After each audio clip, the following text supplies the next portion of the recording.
मंच हैं और जिज्ञासा कर रहे हैं आदरणीय श्री संतोष जी। 1 मिनट सुनिएगा विजय, थोड़ा सा मैं आपको एक भूमिका बनाता हूँ।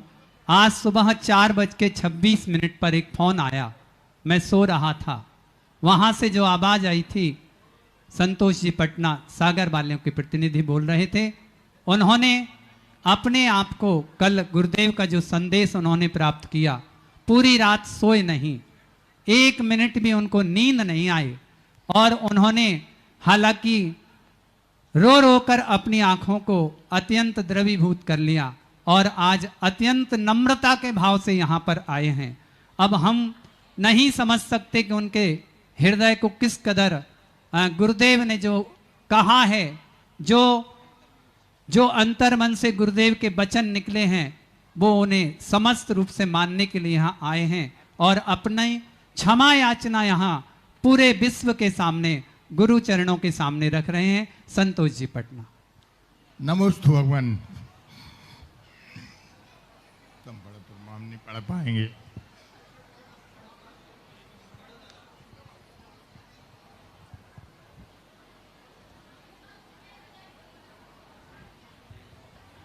अभी भी देखिए, माताएं बहनें देखो, आप एकदम कीप साइलेंट, सिर्फ देखिए, मुंह से नहीं बोलिएगा।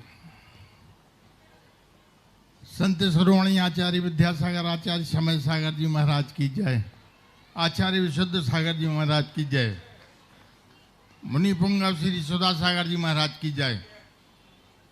तीनों छुल्लक महाराज की इच्छा में गुरु जी 16/8/25 को जो मैंने जिज्ञासा की थी, उसमें जो भाव गलत नहीं थे,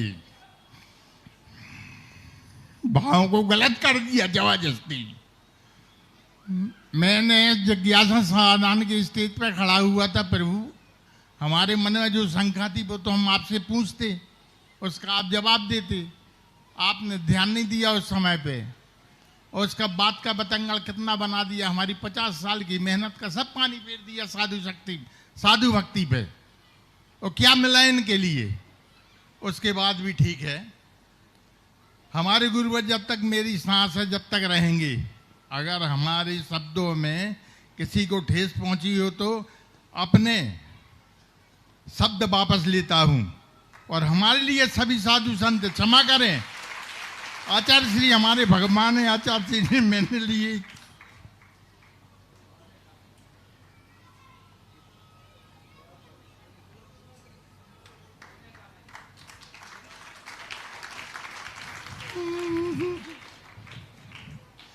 आचार्य श्री 5 बार इतनी, अब क्या कहें महाराज जी,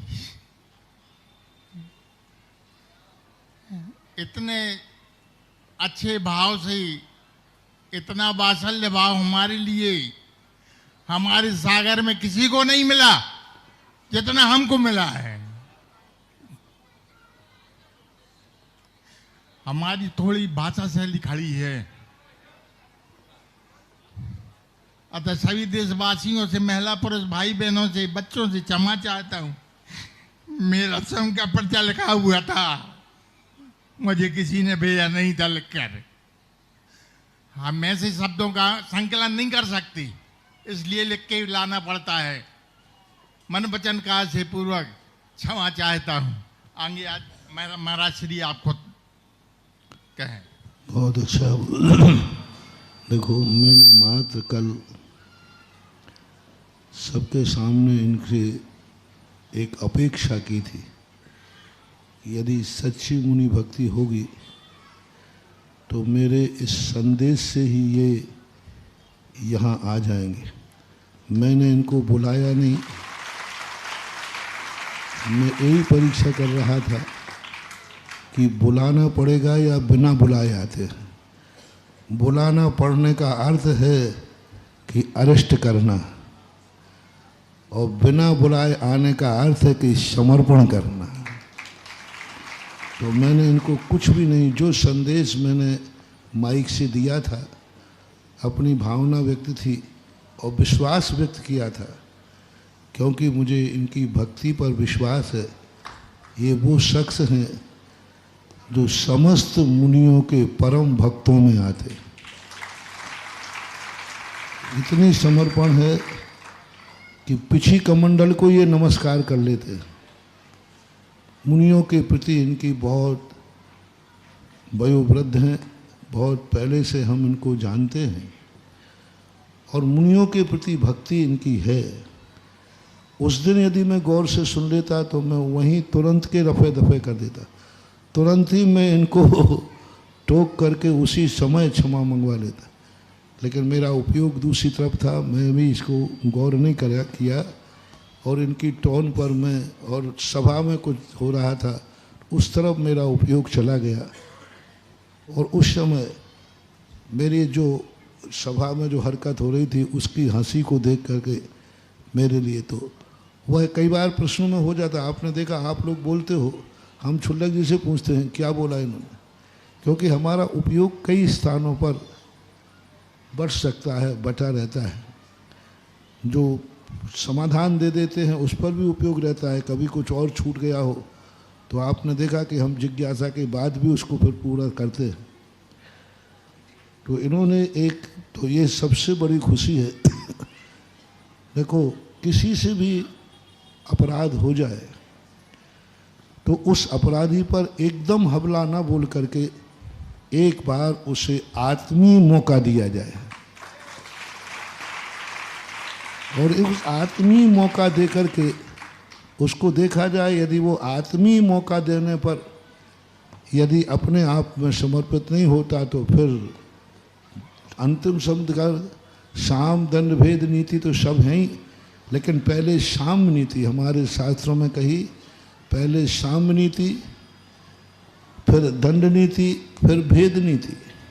तो पहली साम नीति का प्रयोग मैंने किया और मुझे खुशी है कि इन्होंने जिंदगी भर जो मुनि भक्ति की, आज उस मुनि भक्त का प्रमाण पत्र यहाँ दे दिया कि उन्होंने अपनी गलती को, एक वाक्य ऐसा निकल गया जो वाक्य मुझे भी अच्छा नहीं लगा, कल महाराज के कहने पर जो मैंने सुना, और वो वाक्य वस्तुतः इनको भी अच्छा नहीं लगा।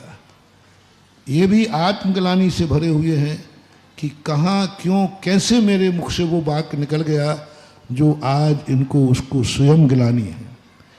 इन्होंने खुद अपना जो जिज्ञासा समाधान में किया, इन्होंने खुद सुना, ऐसा बताया, और इनको खुद लगा कि आचार्य भगवान के प्रति मेरा ये शब्द क्यों निकल गया, कैसे निकल गया, कहाँ हमारा शब्दों का स्खलन हो गया।